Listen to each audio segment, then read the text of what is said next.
다 찾으셨으면 마태복음 21장 33절 제가 먼저 읽습니다. 다른 한 비유를 들으라.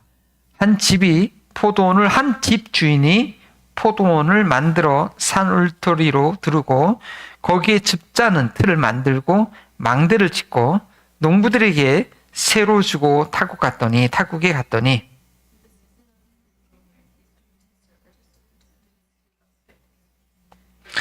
농부들이 종들을 잡아 하나는 심히 때리고 하나는 죽이고 하나는 돌로 쳤거늘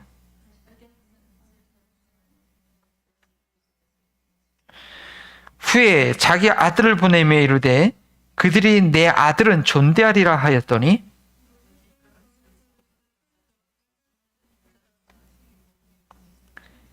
이에 잡아 포도원 밖에 내쫓아 죽였느니라.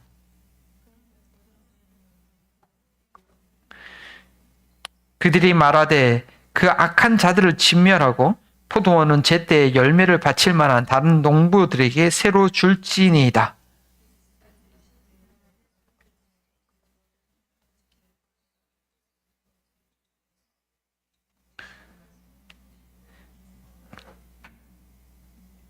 그러므로 내가 너희에게 이르노니 하나님의 나라를 너희는 빼앗기고 그 나라의 열매 맺는 백성이 받으리라.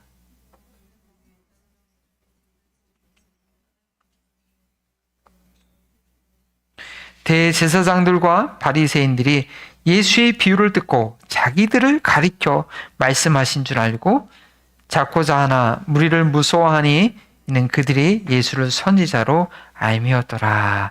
아멘. 저 자막을 좀 바꿔주시고요. 그 다음에 화면 전환을 꼭 눌러주셔야 됩니다. 기도합니다.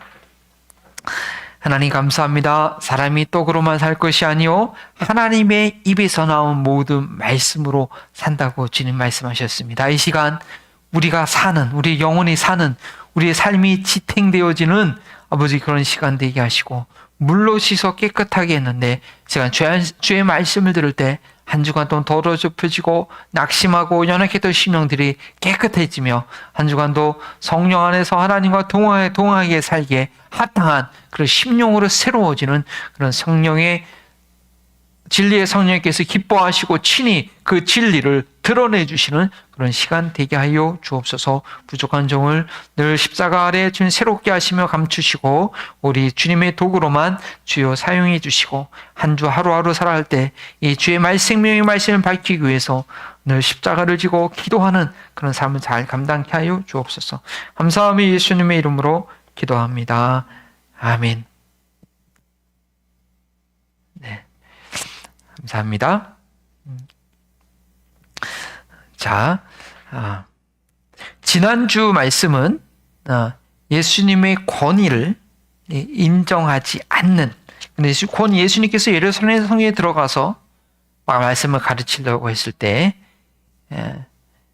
그 권위, 너 무슨 권위로 이러느냐? 라고 권위에 도전을 받는 그런 시간이었어요. 미안한데요. 저기를 파워포인트로 바꿔주셔야 돼요. 저 컴퓨터 화면을. 네. 그래서 결국은 이 대제사장들과 백성의 장로들은 예수님의 권위를 인정할 마음이 전혀 없었죠. 그렇게 예수님의 권위를 인정하지 않는 자들의 삶이 결국은 어떻게 되느냐? 그들이 그 권위 인정하지 않으면 그냥 그러고 말지가 아니라 그들의 마지막 삶은 파멸에 이르게 된다는 거예요. 자녀들이 어렸을 때 학교에서 또 가정에서 권위에 복종하는 법을 배우지 못하면 그냥 막 자라는 거죠. 망나니가 되는 거죠. 법과 질서를 지키지 못하고 그런 사람들은 나중에 가면 사회에 적응하기가 어렵죠. 특별히 우리가 예수님을 주인이라고 고백한다고 하고 침례를 받고 했는데 그 예수님의 주권에 순종하는 그런 삶이 훈련되지 않으면 예수님 믿는다고 하지만 결국은 파멸해서 벗어날 수 없게 된다는 거예요. 하나님께서 우리 삶을 인도하실 때 계속해서 예수님이 주인, 예수님이 하나님의 우리 주인이신 것을, 예수님이 나의 주인인 것을 알려주는 그런 여러 가지 사인들을 보내주시는데 우리가 그 경고를 계속 무시하게 되면 돌이킬 수 없게 되죠. 저희가 2006년도에 미국에 처음 왔어요. 2006년 8월 1일에 처음 와서 저기 사우스 웨스턴 포트워스 거기 이제 정착을 했죠. 학교 세미너리에. 근데 우리가 처음에 머물던 기숙사가 캐롤팍이었어요. 캐롤팍 단독 이렇게 하우스인데 하우스에 몇 개 붙어 있는 하우스인데 미국에 처음 왔으니까 모르잖아요. 쓰레기통을 이렇게 밖에 내놓고 이렇게 하는 거 있었는데 쓰레기통을 내놓은 다음에 쓰레기를 치우고 가면 그 안에다 들여놔야 되나 봐요. 근데 몰랐어요. 쓰레기통 밖에 있었는데 누가 앞에다 딱지를 이렇게 붙였더라고요. 이게 뭐지? 왜 남의 쓰레기통에 내가 붙여놓은 거야? 그거 무시했어요. 또 있어요. 또 무시했어요. 에이, 그리고 난 신경 안 쓰고 있어요. 근데 나중에 뭐가 편지가 왔냐면 벌금 400불. 몇 년 전에 18년 전에 벌금 400불이면 그렇죠. 거의 400불이었어요. 380불 했는데 거의 지금 뭐 1000불 되는 소리. 몰라서 그 경고를 지금은 그래서 이제 쓰레기통 내놓으면 지나가면 빨리 집안은 들여놨잖아요. 근데 미국 온 지 뭐 얼마 안 됐으니까 모르잖아요. 그 경고를 무시해가지고 코트까지 가가지고 경고 또 얘기 듣고 혼나고 벌금대로 물고 그랬던 일이 있습니다. 하나님께서 우리의 삶 가운데 누가 주인이냐 그것을 계속 여러 가지로 알려주시는데 그것을 무시하고 받아들이지 않고 살면 결국 나중에는 큰 고를 닥치게 된다는 것이죠. 자, 오늘 스토리는 이런 식으로 됩니다. 어떤 식이 되느냐? 자, 33절에 다른 한 비유를 들으라.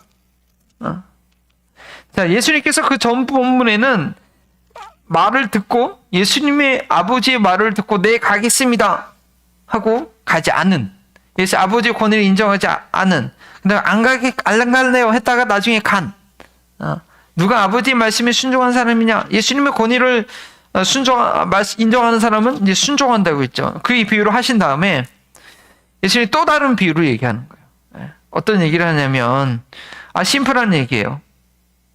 어떤 한 집에 주인이 있어요. 자기 포도원을 만들었어요.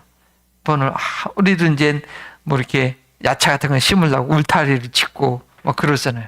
그 사람도 포도원을 짓고서 울타리를 딱 경계선을 딱 해놓고 근데 포도를 지면 이제 포도가 날 거 아니에요. 그러면 포도를 따서 집을 짤 수 있는 그 틀도 만들어 놓고 집을 짤 수 있는 기기도 만들어 놓고 거기다 그 포도원을 잘 이렇게 볼 수 있는 망대까지 져놓고 아주 완벽하게 시설을 다 해놨어요. 집주인이. 네.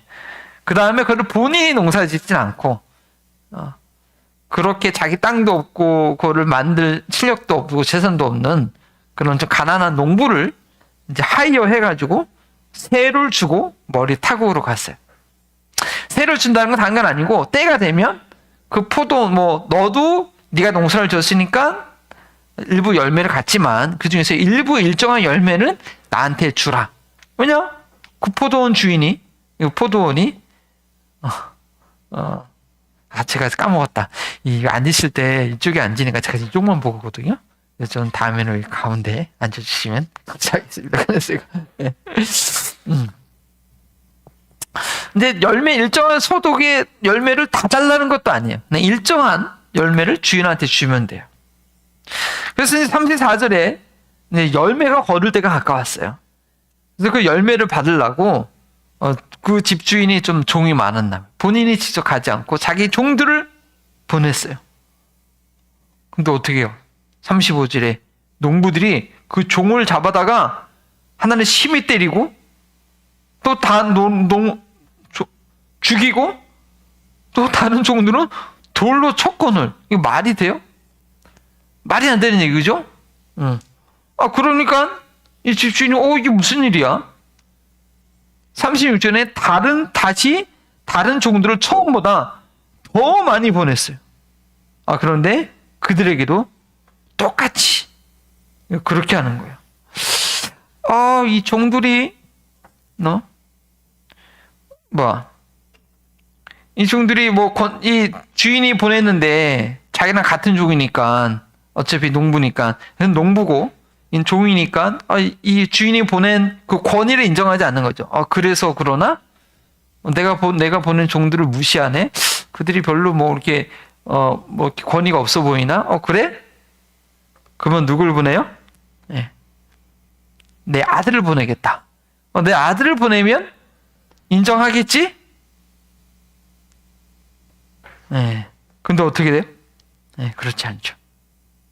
그건 나중에 얘기하고. 자, 이게 무슨 상황이냐면, 이게 결국 이스라엘 역사를 아주 짧게 요약한 거예요. 하나님께서 아브라함을 부르시고 많은 민족이 있는데, 바벨탑 이후에 많은 민족들이 다 흩어졌잖아요. 이 성경의 역사를 쭉 생각하면, 노아 홍수로 범죄한 이 세상을 다 심판하시고, 새롭게 시작했어요. 노아 가족부터. 그럼에도 불구하고 하나님께 불순종해서 많은 사람들이 흩어지고 자기 멋대로 살았단 말이에요.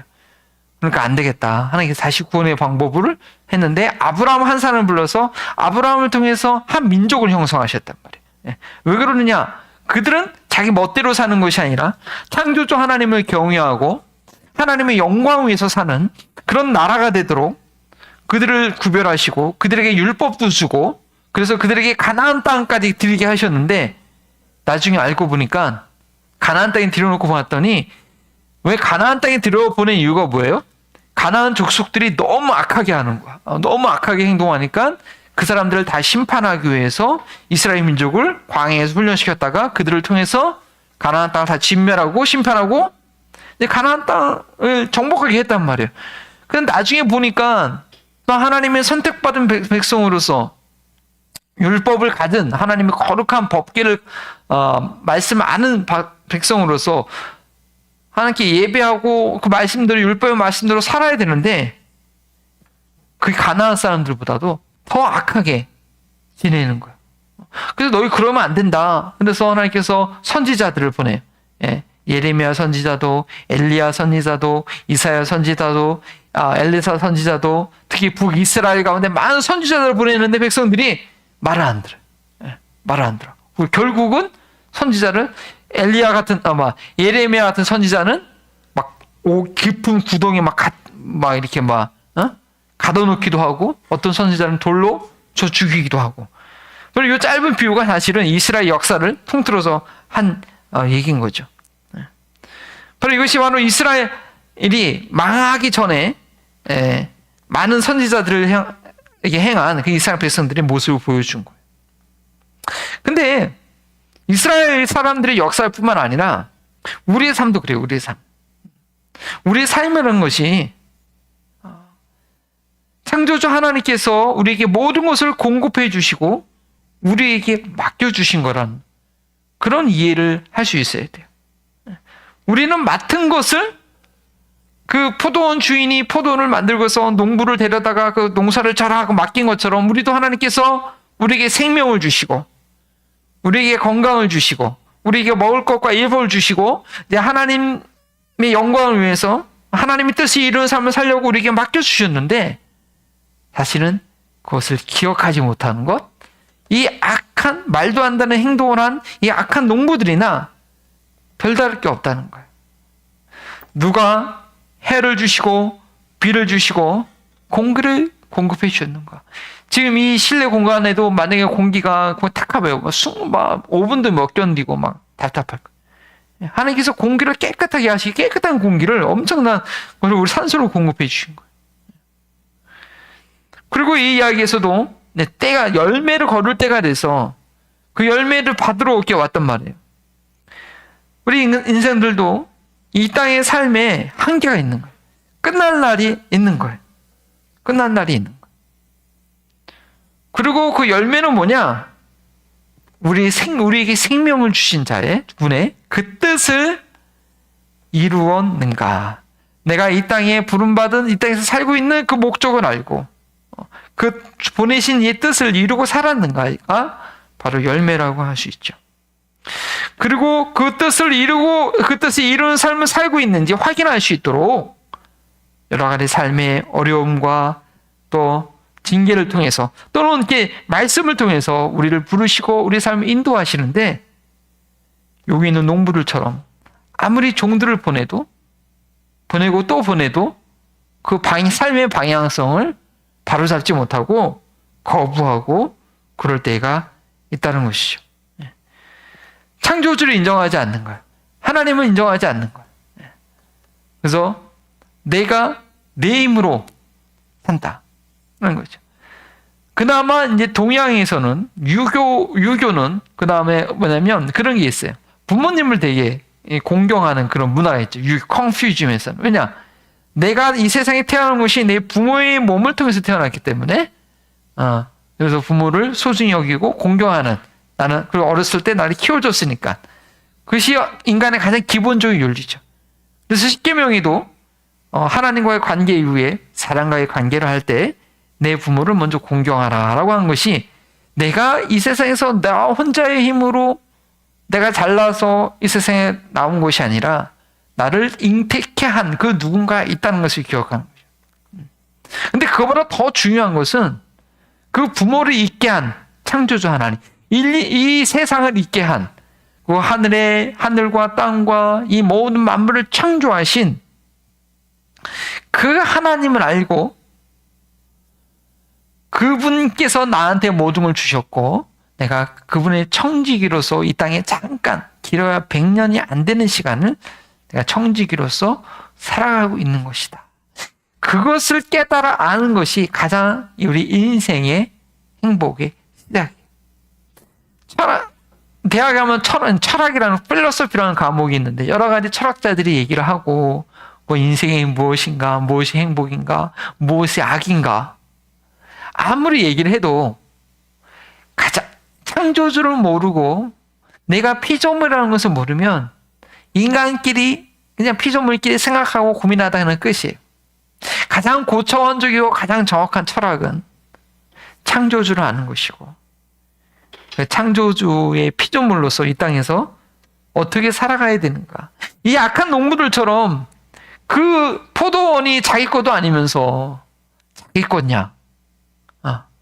그렇게 거부하고 때가 되면 열매를 받고자 종들을 보내는데 여러 가지 삶의 사인들을 보내는데 그거를 거부하고 반항하고 죽인다는 것이죠. 그리고 최종은 뭐냐? 최종 그의 아들을 보내는 거예요. 그 주인의 아들 바로 하나님께서 인간을 구원하시기 위해서 인류 역사의 긴 역사 가운데 아브라함을 불러서 한 이스라엘을 민족을 세웠어도 온 인류를 구원하고 그들에게 율법을 줬음에도 불구하고 합당하지 않았던 것처럼 이제는 그 아들이 친히 이 세상에 오셔서 구원의 길을 여신 것처럼 이 포도원 주인도 이제 아들을 보내요. 35절에 35절부터 보면 37절부터네요. 그 후에 자기 아들을 보내며 이르되 그들이 내 아들은 존대하리라 하였더니 그 종들은 그들에게서 권위를 인정받지 못해서 그런 것 같아서 아들을 보냈는데 근데 아들을 어떻게 해요? 38절에 38절 한번 읽어볼까요?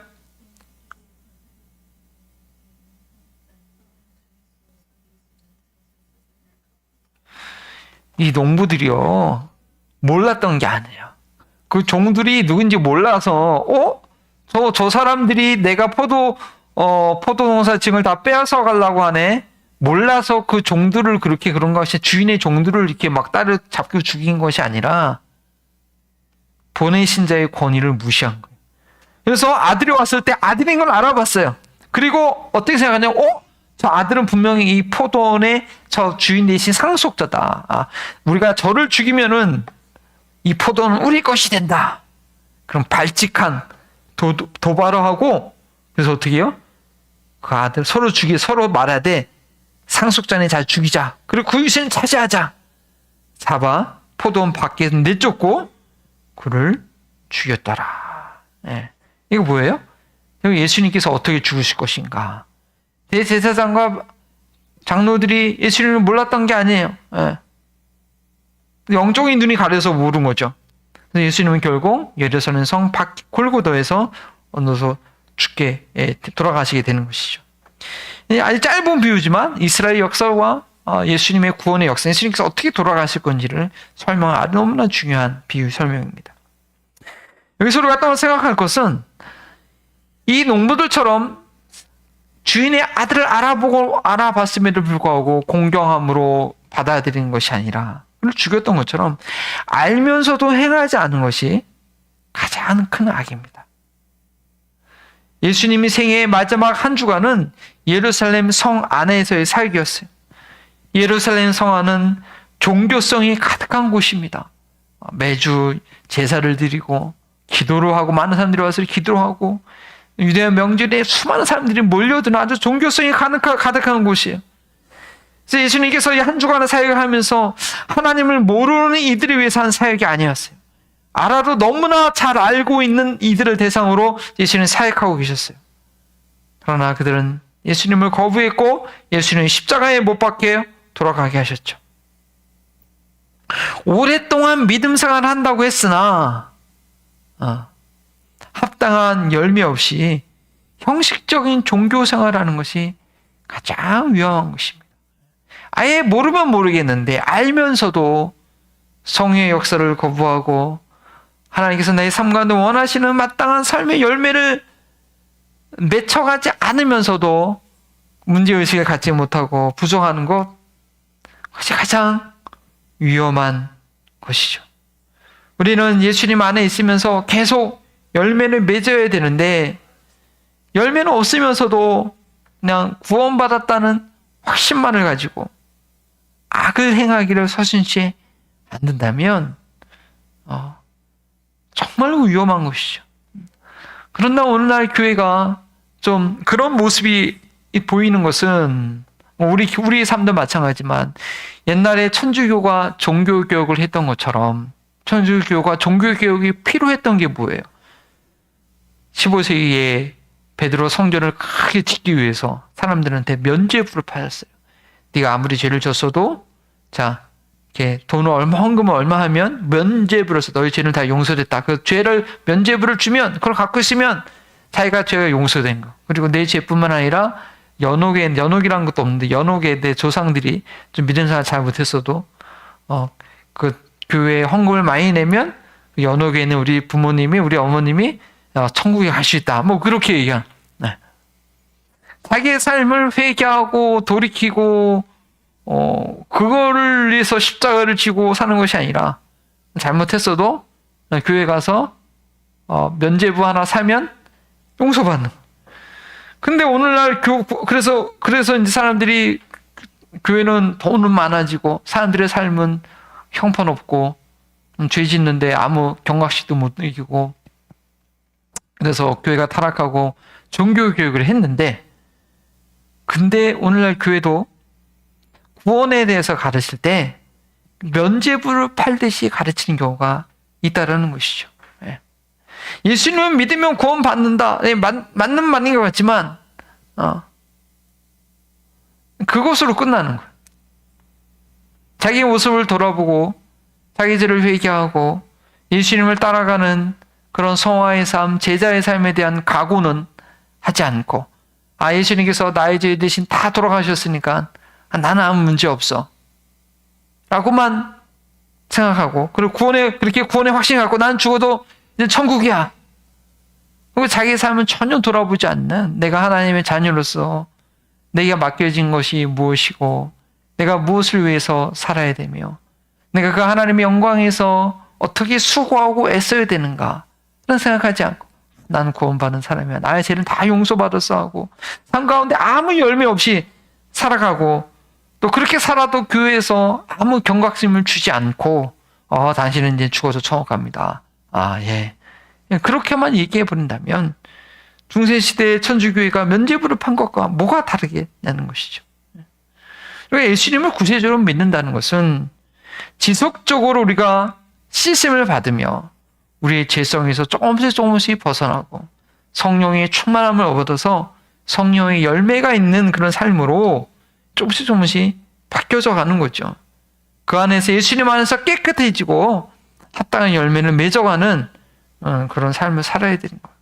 근데 교회 다니는 사람들이 세상 사람들이 또 지키는 그 가장 기본적인 것도 지키지 못한다거나 세상 사람들보다 더 악하게 된다면 그거 왜 그러느냐? 죄를 지을 때마다 잘못할 때마다 성령께서 주시는 그 찔림에 자기가 반응해서 자기 죄를 자복하고 회개하고 탄복하는 것이 아니라, 아니야, 나는 이미 다 죄 용서받았어, 죄책감 가질 필요 없어 해버리고 그 성령의 음성을 거부하니까 그나마 있는 양심조차도 마비가 돼서 그런 굳어지는 그런 모습이 된 거예요. 이스라엘 백성들이 왜 바벨론에서 포로가 되어서 지금 1950년도에 독립은 했지만 2000년 이상 나라 없는 그런 민족으로 떠돌아다니며 살았습니다. 하나님께서 가나안 땅을 그들에게 주셨지만 이 가나안 사람들보다도 더 악하게 행동을 한 거예요, 세상에. 그 가나안 사람들이 악한 죄를 줘서 그들을 심판하고자 이스라엘 사람들을 거기서 보내고, 너는 온 나라 열방에 본이 되는 거룩한 하나님을, 창조주를 알고 창조주를 섬기는 인간의 인류 사회가 무엇인지 보여주라고 했건만, 창조주 없이 산 사람보다 더 악하게 행동함으로 하나님께서 기저 초풍을 하셔가지고 그들을 전 세계로 흩어버리신 거죠. 우리 성경 말씀 찾아볼까요? 남유다가 왜, 북이스라엘 망한 이후에 남유다까지 왜 망했는가? Second Kings 열왕기하 21장. Second Kings 열왕기하 21장 11절. Second Kings 21:11.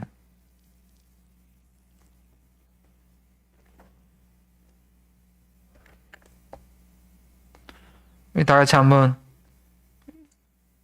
읽어봅시다. 네, Second King 한번 같이 읽어봅시다. 21장 11절. 유다 왕 므낫세가 이 가증한 일과 악을 행함이 그 전에 있던 아모리 사람들의 행위보다 더욱 심하였고 또 그들의 우상으로 유다를 범죄하게 하였도다.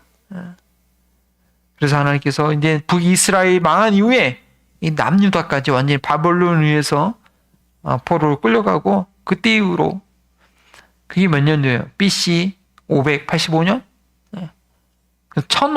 그리고 AD 1950년이 되기까지 나라리 없이 그렇게 살았던 것이죠.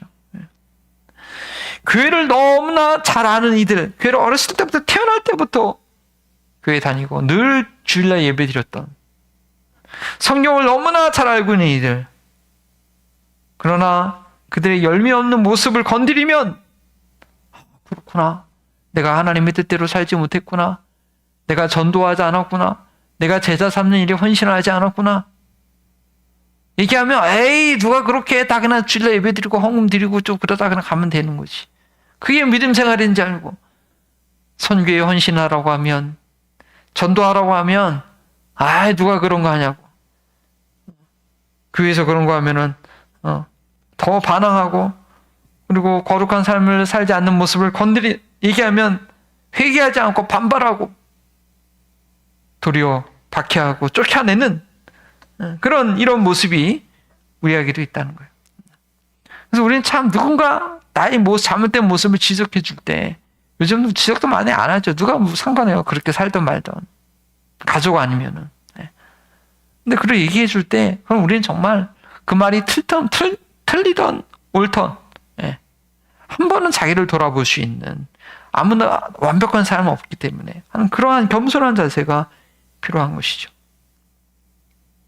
자, 40절에 봅시다. 예수님께서 그렇게 물어보십니다. 그런 스토리를 보고 그렇게 물어봅니다. 그러면 포도원 주인이 올 때 그동안은 종들을 보냈고 여러 가지 삶의 여러 가지 어려운 환난이나 아니면 선생님들이나 목회자나 선교사를 보냈고 아니면 예수님까지 보냈는데, 그래도 안 들어오면 이 포도원 주인이 올 때가 있어요. 하나님께서 심판 대신 하나님께서 오실 때가 있어요. 주인이 올 때 그 농부들을 어떻게 하겠느냐라고 예수님이 물어봐요. 그런 41절 후에 이 대제사장들과 백성의 장로들은 서기관들은 너무 잘 알았어요. 우리 41절 같이 한번 읽어볼까요? 그들이 말하되 그 악한 자들을 진멸하고 포도는 제때에 열매를 바칠 만한 다른 농부들에게 새로 줄지어다. 당연하죠. 말도 안 되지. 그럼 우리 그런 악한, 오늘 소제목이 뭐예요? wretch. 그런 악한 종들이 어렸어요. 당연히 그들을 멸해버리고 진멸해버리고 제때에 열매를 바칠 만한 다른 농부들에게 다시 새로 주는 것이죠. 그래서 이스라엘 사람들이 복음을 거부하니까 그들은 정말 수천 년 동안 고난을 겪고 복음이 이방인들에게, 정작 유대인들은 아브라함의 후손이요, 그렇지만 그들은 예수님을 제대로 믿죠. 유대인 중에서 메시아닉 주라고 그러는데 예수님 믿는 유대인들이 많지 않아요, 아직까지. 그 하나님과 화평한 관계를 누리지 못하고 그리고 지금도 막 중동에서 지금 여러 나라를 위협받잖아요. 근데 로마서를 공부하겠지만 이스라엘이 그렇게 예수님을 거부한 이유는 모든 이방인들이 하나님께로 돌아올 때까지 그들의 마음이 강팍하게 굳어 있고, 예수님 오실 때 맨 마지막 타이밍에 이스라엘들이 회개해서 하나님께 나아가죠. 그게 인류 구원의 역사죠. 그래서 하나님께서도 여전히 이스라엘 사람들, 유대인들을 지키고 계시죠. 하나님께서 그들을 진멸하고 열매를 바칠 만한 농부에게 다시 새를 준다는 거예요. 유대인들이 복음을 거부했기에 이 복음은 유럽과 미국과 아시아를 돌면서 이방인들에게 복음이 계속 증거되고 있는 것입니다. 그리고 이것은 하나님께서 또한 교회를 세우실 때 교회는 선교하기 위해서 모든 종교에게 복음을 증거하기 위해서 세우셨는데, 그 사명을 감당하며 하나님께서 계속 쓰임받지만 그 사명을 감당하지 않으면 그 촛대로 옮기고 다시 그 사명을 감당하는 새로운 교회를 하나님께서 시작하시고 또 세우신 것이죠. 근데 이들이 놀라운 것은 이게 사실을 몰랐던 게 아니에요. 그리고 맨 마지막에 봐요. 45절에 대제사장들과 바리새인들이 예수의 비유를 듣고 자기들을 가리켜 말씀하신 줄 알고 있었다는 것이죠. 그리고 예수님께서는 이들에 대해서 결론적으로 이렇게 얘기합니다. 이것에 대해서 예수님은 결론적으로 시편 118편 22절 말씀을 인용해서 이렇게 복음을 거부하는 자들의 결말에 대해서 말씀하세요. 22절에 예수께서 이르시되 너희가 성경에 건축자들이 버린 돌이 모퉁이의 머릿돌이 되었나니 이것은 주로 말미암아 된 것이요 우리 눈에 기이하도다.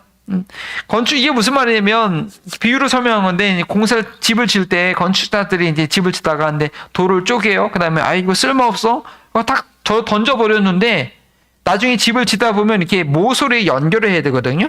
그러면 모서리에 이게 안 맞으면 이렇게 맞춤돌이 있어요. 그게 모퉁이 돌이에요. 때로는 그 모퉁이들이 이 집 건축물의 기준이 되기도 해요. 근데 아까 딱 버렸던 돌 보니까 그 돌이 요 모서리 딱 맞는 거야. 그래서 그 모퉁이 돌을 여기다 넣고 집을 벽돌과 벽돌 사이를 연결해서 집을 짓게 된 거죠. 그래서 건축자들이 버린 돌이 모퉁이의 머릿돌이 되었다. 예수님이 비록 유대인들에게 버림받고 십자가에 못 박혀 돌아가셨지만 하나님께서 그를 죽음에서 부활시키심을 인하여 오늘 들었던 찬양처럼 그로 말미암아 모든 사람들이 구원을 얻는 하나님 놀라운 역사를 일으킨 것이요. 이것은 주로 말미암아 된 것이요 우리 눈에 기이하도다라고 말씀하신 겁니다. 자, 그래서 계속해서 말씀하시는데 43절에 이러므로 내가 너에게 이르노니 하나님의 나라를 너는 빼앗기고 그 나라에 열매 맺는 백성이 받으리라 이렇게 해요. 그래서 45절에 44절에 계속 이렇게 얘기합니다. 그 모퉁이 돌, 이 돌 위에 떨어지는 자는 깨어지고 이 돌이 사람 위에 떨어지면 그를 가루로 만들어 흩으시리라.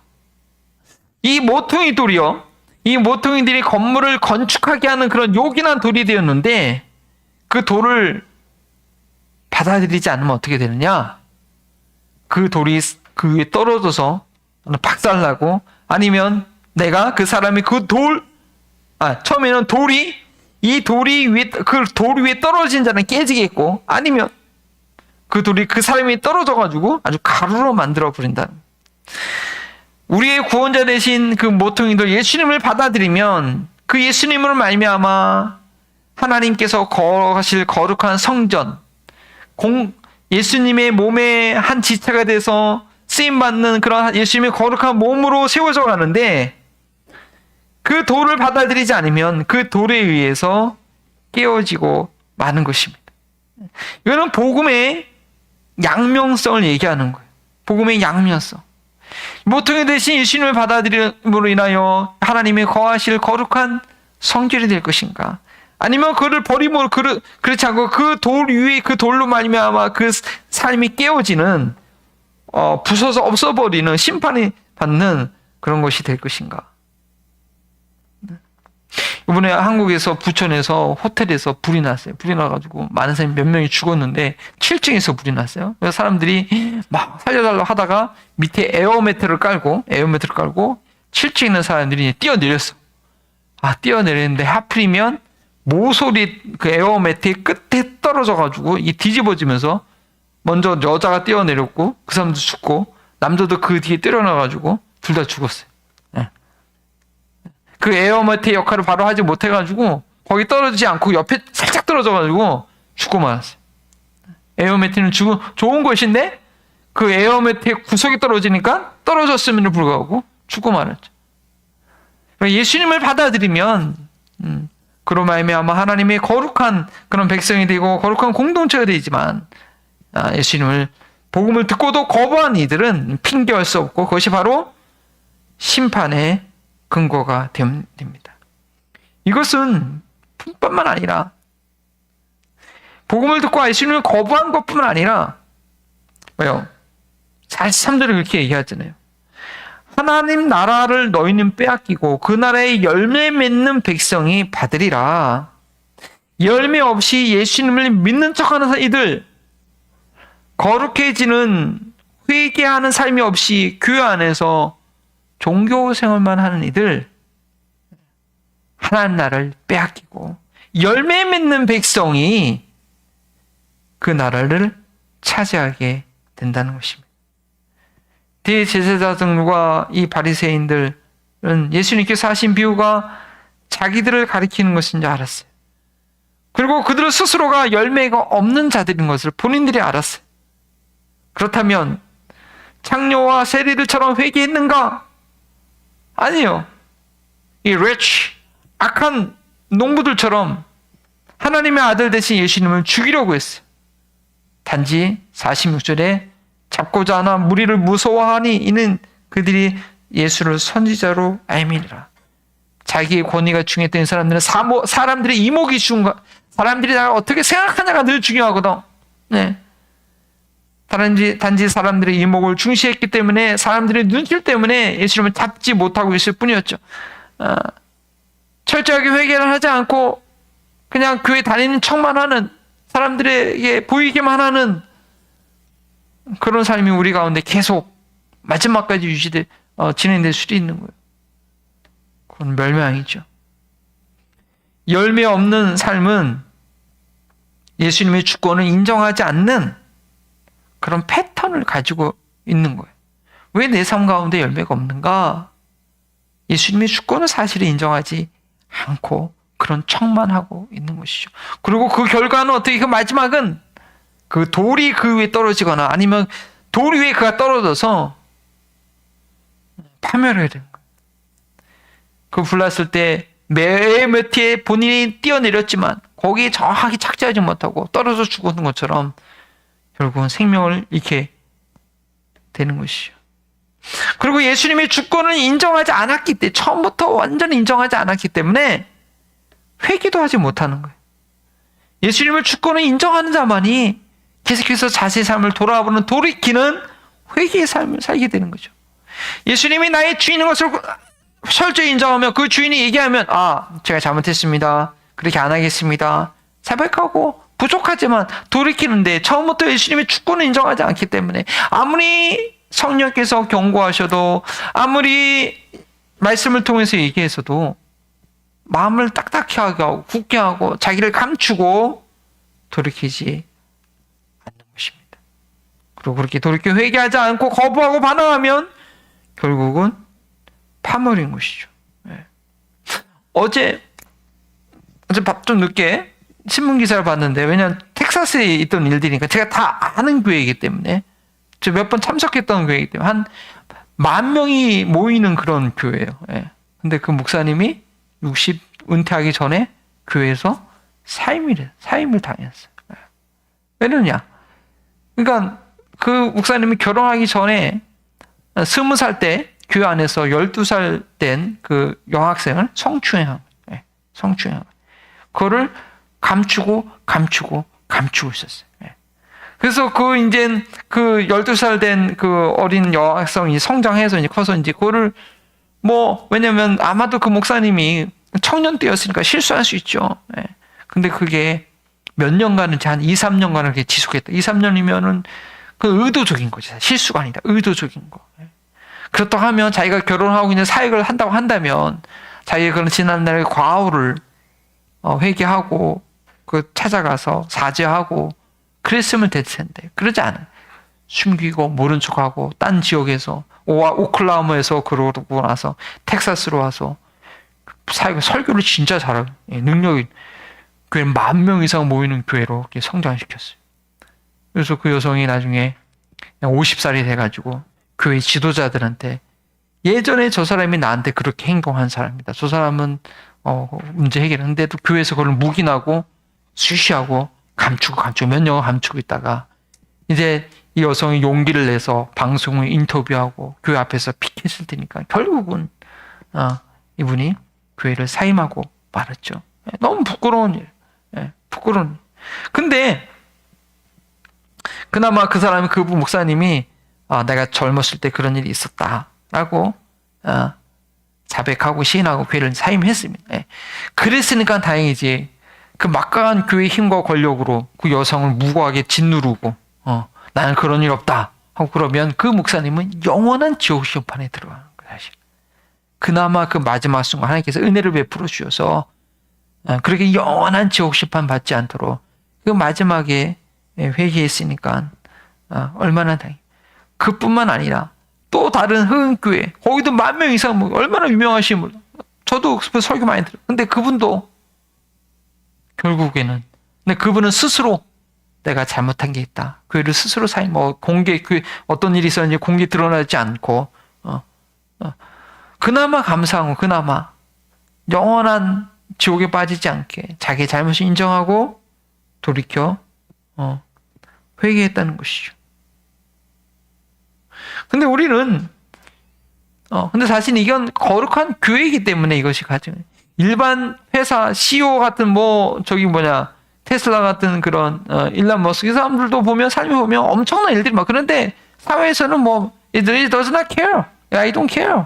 그렇게 마약을 하든지 누구를 성추행하든지 신경 안 쓰는 돈만 잘 벌어주면 누가 CEO로 하든 상관. 하지만 교회는 거룩한 하나님을 섬기고 윤리와 도덕이 있는 그런 공동체이기 때문에 목회자들이 또 교회 직분자들이 그러면 안 되는 거죠. 그거를 그냥 쉬쉬하고만 회개하고 그런 죄와 싸워 이기기 위해서 교회가 있는 것인데 그런 삶에서 돌이키지 못하면 이제 안 되는 것이죠. 근데 우리는 그것을 잘 숨기고 그럴 수가 있어요. 자, 돌이켜 회개하지 않고 거부하고 반항하면 결국은 파멸입니다. 그러면 그렇게 돌이켜 회개하지 않는 상태를 어떻게 알 수 있는가? 열매를 요구할 때 핑계하는 것입니다. 헌신하지 않는 것입니다. 맡겨진 이것이 내 것이 아니라 하나님께서 맡겨진 것임을 인정하지 않는 것입니다. 그러면 어떻게 할 것인가? 우리는 어떻게 해야 될 것인가? 나의 주인이 나를 소유하고 계신 분이 누구신가? 그 주권을 인정할 수 있어야 돼요. 지금 내가 누리는 것, 나의 가정, 나의 부모, 나의 자녀, 나의 학교, 나의 재능 이것이 내 것이 아니다. 하나도 내 스스로 가진 것은 없다. 하나님께서 내게 맡겨주신 것이다. 나의 어떻게 능력이 있다. 물론 하나님께서 내게 맡겨주신 가지고 내가 열심히 그 하나님 앞에 돌려드리기 위해서 내가 열심히 공부하고 열심히 연습하고 그래서 그 어떤 능력을 키우는 거죠. 그렇지만 내가 그 실력이 있는 것, 내게 능력이 있는 것 내 것 같지만 사실 아니라는 거예요.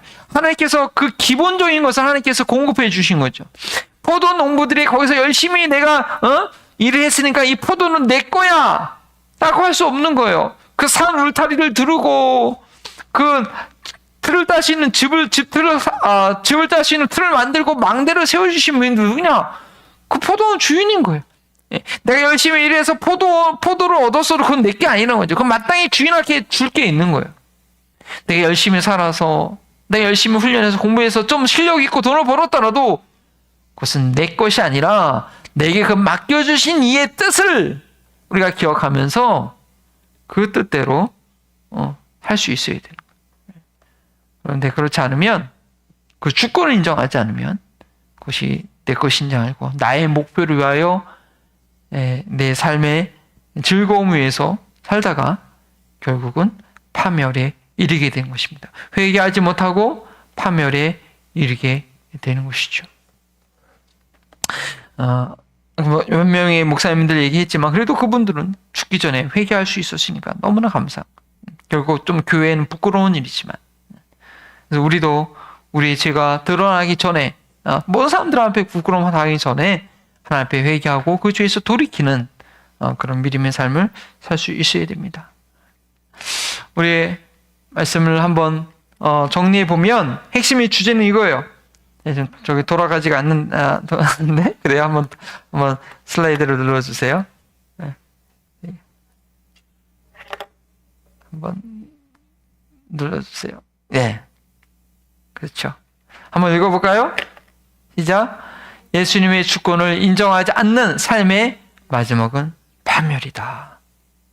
우리가 이 경고를 심각하게 받아들이고 열매 있는 주님의 뜻이 무엇인가 생각하고 열매 있는 삶을 사는 저희들이 되었으면 좋겠습니다.